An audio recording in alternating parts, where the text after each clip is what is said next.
Ar-ridha. Ar-ridha ini yang kita sering ucap lah Pak Abu, ya. Raditu billahi rabbah wa bil islami dinah wa bi Muhammadin nabiyya wa rasulah.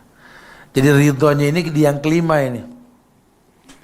Di yang kelima, raditu billahi rabbah wa bil islami dinah wa bi Muhammadin nabiyya wa rasulah. Betul. Aku redha Islam sebagai agama. Aku redha Islam sebagai agama.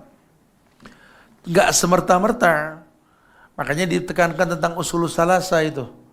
Kenali Allah, kenali Nabi Muhammad, kenali Islam. Jangan sampai kau mengaku Islam, Muslim, tapi tidak hafal nama Tuhanmu. Kau mengaku Muslim, tidak hafal konsekuensi syahadat wa anna Muhammad Rasulullah.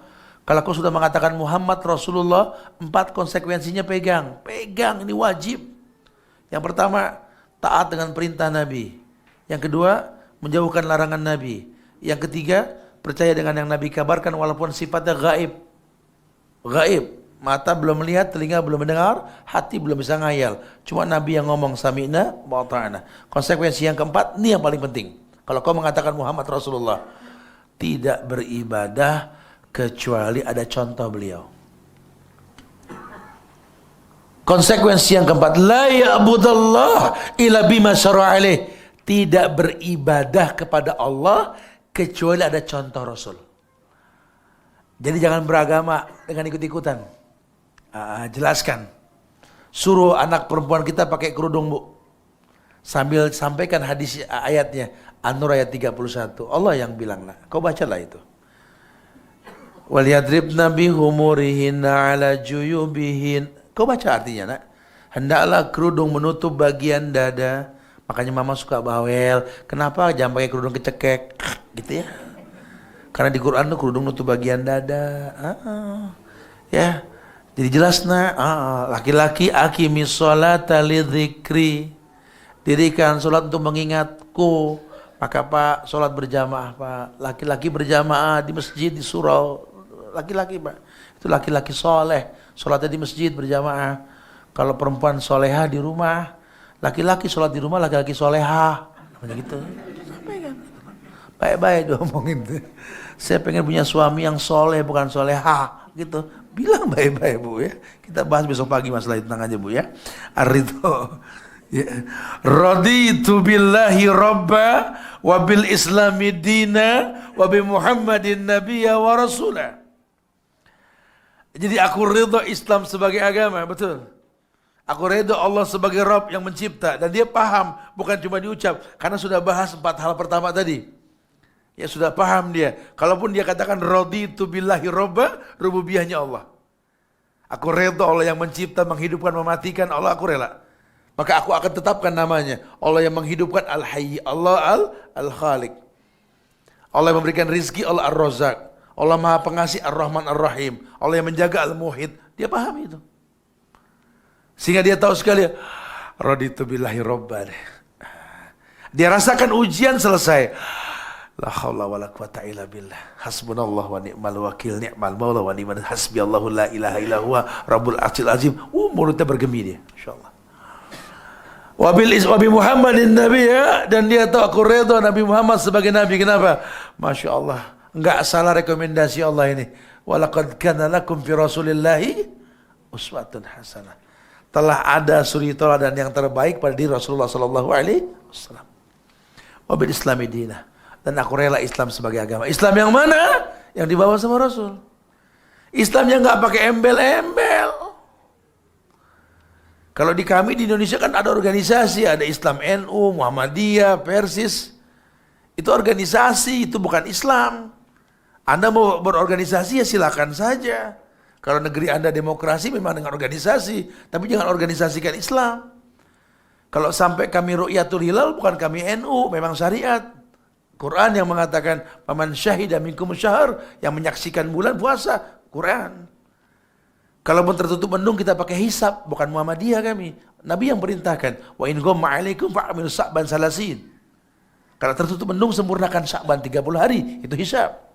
Jangan dikup sebagai organisasi. Islam bukan ormas. Jadi kalau ormas berbuat salah, jangan salahkan Islam. Islam berlepas diri. Jadilah orang yang ilmiah. Ya, jangan lihat Islam dari ormas.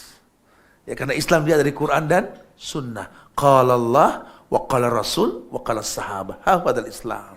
Jadi kita nggak dibikin bingung nih. Karena masa ini akan berganti terus. Wa tilkal ayyamu nudawiluha bainan nas. Terus berganti. Entah mungkin 100 tahun ke depan nanti, entah bakal banyak Islam yang seperti apa. Didik anak kita dengan qala Allah, wa qala Rasul, wa qala sahabah. Dia tidak terwarnai insyaallah. Ridha dia. Baru kemudian yang terakhir adalah itmi'nannah atau ketenangan, ketentraman.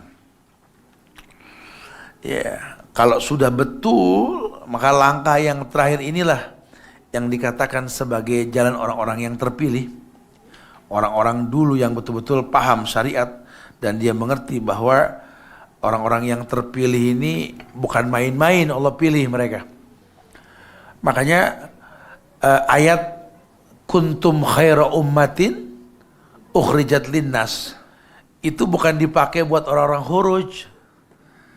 Di kita diterjemahkan ini khuruj. Kuntum khaira ummatin ukhrijat linnas. Khuruj. Itu ayat buat sahabat-sahabat Nabi. Jelas turun buat para sahabat. Kuntum khaira ummatin ukhrijat linnas. Ukhrijat itu dalam tafsir Ibnu Katsir azharul linnas, ditampakkan beda di hadapan manusia.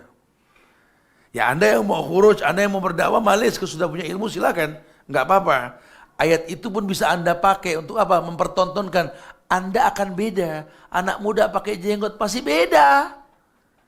Ditanya, kamu masih muda pakai jenggot? Astagfirullahaladzim, siapa yang mau sama kamu? Kok siapa yang mau? Dulu para nabi berjenggot, para sahabat berjenggot. Ada masalah apa? Nabi perintahkan maksud sawarif fafuliha, khalas. Ada masalah apa? Ditampilkan beda-beda karena di hadapan orang yang beda, gitulah.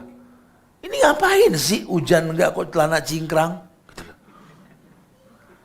Bukan masalah hujan enggak hujan, syariatnya turun di tempat yang enggak turun hujan, di Mekah, Madinah, betul?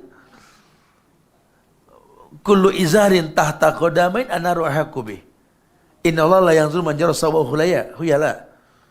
Setiap kain yang di bawah mata kaki neraka lebih berhak. Allah enggak lihat orang yang isbal. Khalas akhi, sami'na, tinggal nurut. Dan itu enggak lama lagi buat nurut, paling berapa kali pemilu tadi bahasanya. Enggak lama lagi, masa kita ini enggak lama. Kita mau tentang itu syariat.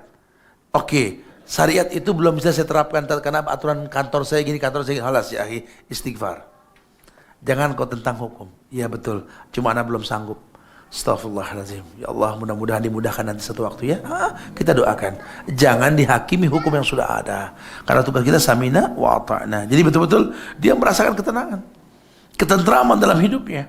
Ya, makanya bicara ketenangan di Al-Fajr 27 sampai ayat 30 itu. Ayat 27 sampai dengan ayat 30 itu ya. Ya ayat Tuhan nafsul mutmainnah.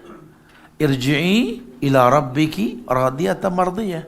Fadkhuli fi ibadi wadkhuli jannati. Ujungnya sih yang penting itu kita terpanggil. Ya ayyatuhan nafsul mutmainnah. Wahai jiwa-jiwa yang tenang. Irji'i, kembalilah. Bukan manusianya, jiwanya. Mau laki mau perempuan, jiwanya dibilang muannas. Irji'i, nufus. Nafsul mutmainnah. Yang jiwanya tenang. Siapa yang jiwanya tenang? Pahami yang 5 kita bahas tadi. Siapa yang jiwanya tenang? Si kaya yang bersyukur, si miskin yang bersabar. Itu jiwanya tenang. Si kaya dengan harta tak sombong, si miskin dengan kemiskinannya tak lara. Dia enggak sedih. Karena dia tahu semuanya titipan. Kalaupun sulit terasa, dia yakin. La yukallifullahu nafsan illa wus'ah. Kalaupun banyak ujian, dia berhusnuzan. Bahwa sesungguhnya innallaha idza ahabba qauman ibtalahum. Rasul yang mengatakan, bukti cintanya Allah pada hamba-hambanya, Allah uji dengan kesulitan. Jadi kalau dia merasakan sulit, dia merasa dicintai sama Allah. Dia berhusnuzan kepada Allah. Itu yang dimaksud. Subhanallah, ya.